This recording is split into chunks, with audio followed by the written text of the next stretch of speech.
Here's the thing about life. It almost never changes because of one big, dramatic day. It changes because of a few hundred boring ones that nobody remembers individually. Take someone learning a new language. Nobody wakes up fluent.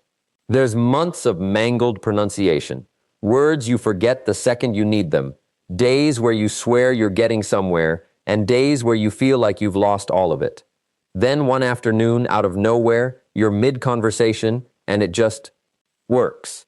Nothing magical happened, no single lesson cracked it open. It was just a pile of small, forgettable efforts that finally added up to something real. Life runs on the same math. Every choice is a brick. On its own, a brick is nothing. You can't live in a brick, but stack enough of them and eventually you've got a foundation, then walls, then somewhere to actually live. That's your future, whether you're paying attention to it or not. Every habit you keep is a quiet vote for who you're going to be. Think about how strange that is for a second. You don't get a single moment where your future arrives all at once. It arrives one Tuesday at a time. One choice about whether to get up when the alarm goes off. One choice about whether to open a book or open an app. None of those choices feel like they matter on their own. That's exactly why most people ignore them, and exactly why they matter more than almost anything else. Which is why guarding your attention matters more now than it used to. Everything wants a piece of it. You open your eyes and there's already a headline, a notification, a video promising you the secret to something. Whole mornings vanish before you've touched your own goals. It's a bit like spending your energy watering someone else's garden, while your own sits there cracking in the sun. Your attention is worth more than most people treat it like. Spend it on the things that actually build something. Learning, making, your health, the people you care about. Wherever it goes, your life tends to follow, sooner or later. Here's a small experiment worth trying. For 1 week, at the end of each day, write down where your attention actually went. Not where you meant it to go, where it really went. Most people are shocked by the gap. We like to think we're the main character of our own focus, but the data usually says otherwise. The phone wins more often than the goal does. That's not a moral failing. It's just how the tools were built. But once you can see it clearly, you can start closing the gap. There's a second piece to this. Nobody mentions enough. Your surroundings shape you more than you'd like to admit. It's hard to stay focused in a world engineered to pull you away. Hard to stay hopeful when everyone around you treats complaining like a sport. Hard to build discipline when comfort is the default setting everywhere you look. You can't control everything about your circumstances, but you get to choose what you let in. The books, the people, the conversations, the feed you scroll. All of it is quietly training how you think, and how you think eventually becomes how you act. There's an old idea that you become the average of the 5 people you spend the most time with. It sounds a little too neat, but there's something to it.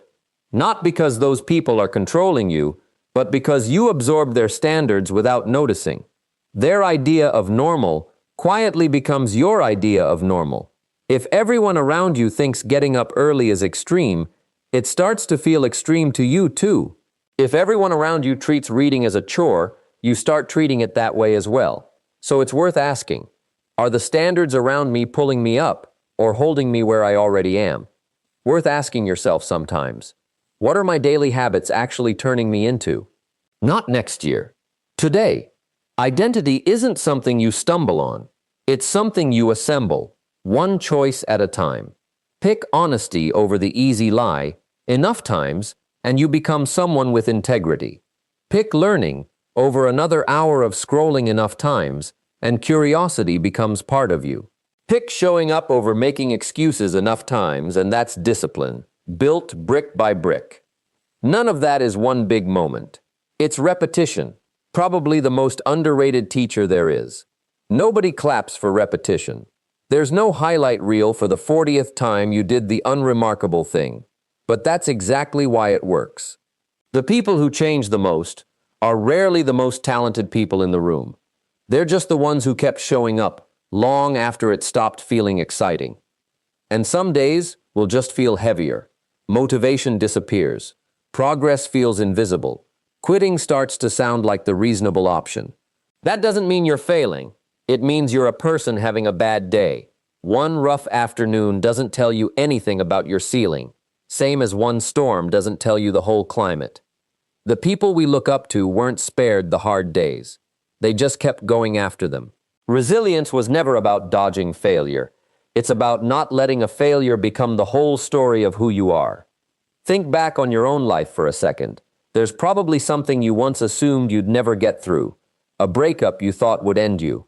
A year that felt impossible while you were in it.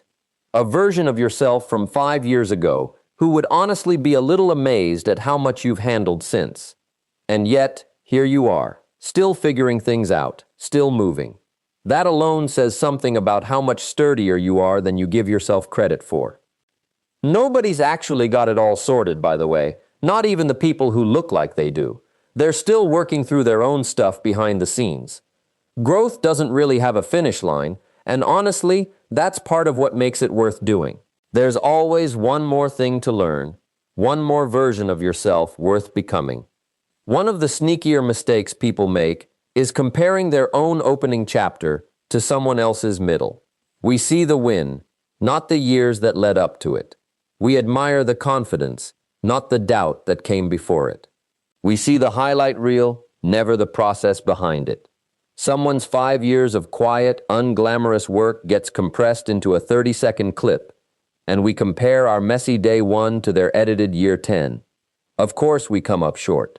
We're not even measuring the same thing.